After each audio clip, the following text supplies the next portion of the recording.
Oke, jumpa lagi di Opini Budiman. Ada-ada saja cerita dari negeri ini yang mengganggu akal sehat publik.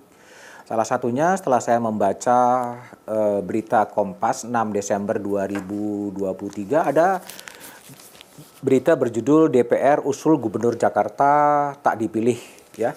Usulan ini berasal dari DPR. Jadi DPR menggelar rapat paripurna mensahkan soal revisi Undang-Undang Jakarta sebagai ibu kota dianggap sebagai hak inisiatif DPR, dan dalam undang-undang itu salah satunya disebutkan bahwa pemilihan gubernur Jakarta tidak lagi dipilih tetapi ditunjuk oleh Presiden setelah mendengarkan usulan dari DPRD.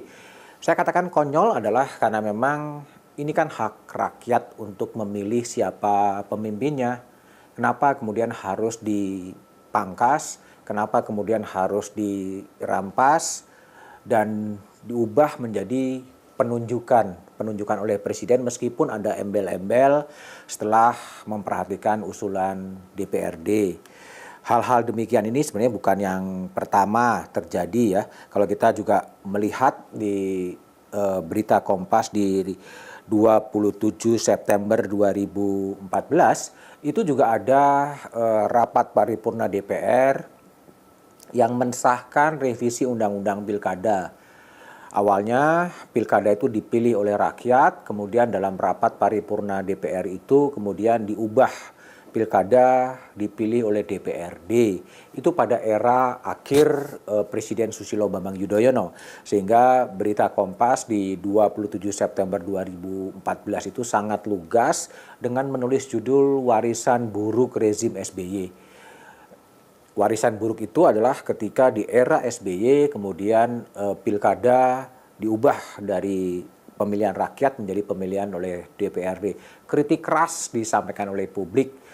SBY pada waktu itu berada di Washington dan kemudian memerintahkan kepada fraksi Partai Demokrat untuk walk out dari ruang paripurna DPR, tapi kalah dalam voting dan revisi Undang-Undang Pilkada itu kemudian disahkan oleh DPR. Tapi beruntungnya pada waktu itu SBY mendengar suara kritik dari publik. SBY memang sangat komit terhadap demokrasi, sehingga begitu tiba di tanah air, dia kemudian memanggil sejumlah menterinya dan mencoba mencari opsi-opsi politik bagaimana agar apa yang telah disahkan di DPR itu kemudian bisa dikembalikan. Dan pada waktu itu SBY kemudian menerbitkan peraturan pemerintah pengganti undang-undang. Ini ada kegentingan, kemudian SBY mengambil prakarsa politik dan kemudian menyelamatkan hak rakyat untuk memilih pemimpinnya yang sudah disepakati oleh elit-elit politik di DPR, dipindahkan ke DPRD. Memang ada kritik bahwa pilkada mahal, pilkada penuh dengan politik uang dan ingin dikembalikan kepada DPRD. Dan Perpu itulah kemudian yang sampai sekarang kemudian berjalan, di mana rakyat dengan segala kelemahan dan kekurangannya telah bisa memilih pemimpin kepala daerah, siapa yang akan yang dipilih publik, dipilih rakyat untuk menjadi kepala daerah. Nah, hal ini tampaknya berulang lagi dalam revisi soal RUU Daerah Khusus Jakarta sebagai inisiatif DPR, karena dalam klausul itu kemudian Gubernur Jakarta, Kepala Daerah Jakarta tidak lagi dipilih oleh warga Jakarta tapi ditunjuk oleh Presiden setelah mendengarkan usulan dari DPRD.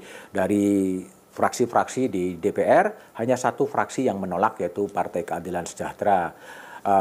Ini menjadi kontroversi, bagaimana mungkin di era demokrasi kemudian hak publik, hak rakyat untuk memilih pemimpinnya pun harus kembali diambil oleh elit-elit politik menjadi sistem penunjukan.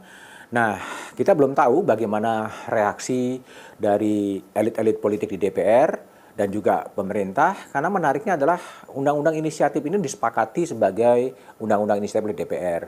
Tetapi setelah ini kemudian muncul ke publik dan menimbulkan reaksi keras dari publik, sejumlah pimpinan partai politik kemudian ikut mengkritik dan tidak setuju pemilihan gubernur Jakarta itu dipilih oleh ditunjuk oleh Presiden dengan mendengarkan pertimbangan dari DPR. Nah, ini tentunya menjadi yang menarik. Seharusnya kalau memang ini sudah bulat disepakati oleh fraksi-fraksi, nggak mungkin ada penolakan-penolakan dari partai politik. Ya, karena memang bukankah anggota DPR, fraksi-fraksi DPR itu adalah kepanjangan tangan dari partai politik.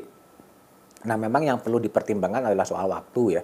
Karena memang RUU Daerah Khusus Jakarta itu adalah perintah dari undang-undang soal ibu kota negara. Undang-undang soal ibu kota negara disebutkan bahwa 2 tahun setelah undang-undang ibu kota negara itu disahkan, itu nasib Jakarta sebagai ibu kota itu harus ditentukan. Nah, 2 tahun itu adalah 15 Februari 2024 ya. 15 Februari 2024 itu adalah nasib Jakarta, itu harus ditentukan modelnya seperti apa. Nah, sekarang memang ada waktu yang mepet ya. Ini sekitar 70 hari lagi waktu yang dimiliki oleh pemerintah, yang dimiliki oleh DPR dan juga DPD. Apakah dia bisa menyelesaikan target untuk menentukan status Jakarta? Nah, salah satu kontroversi yang muncul adalah soal bagaimana penunjukan gubernur Jakarta. Elit di DPR menginginkan agar itu ditunjuk saja oleh presiden, tapi spekulasinya terlalu luas ya, seakan-akan sudah ada plotting di balik itu siapa yang akan menjadi gubernur Jakarta yang ditunjuk oleh presiden.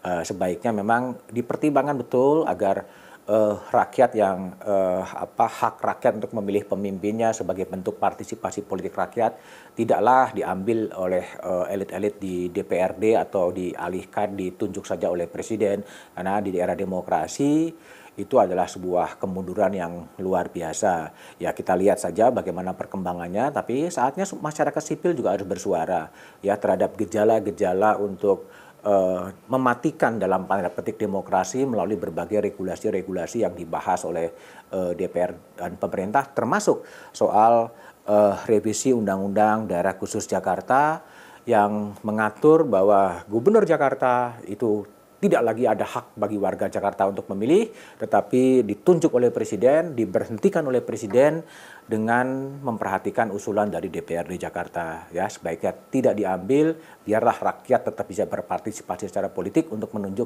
memilih siapa yang akan dipilihnya sebagai Gubernur Jakarta.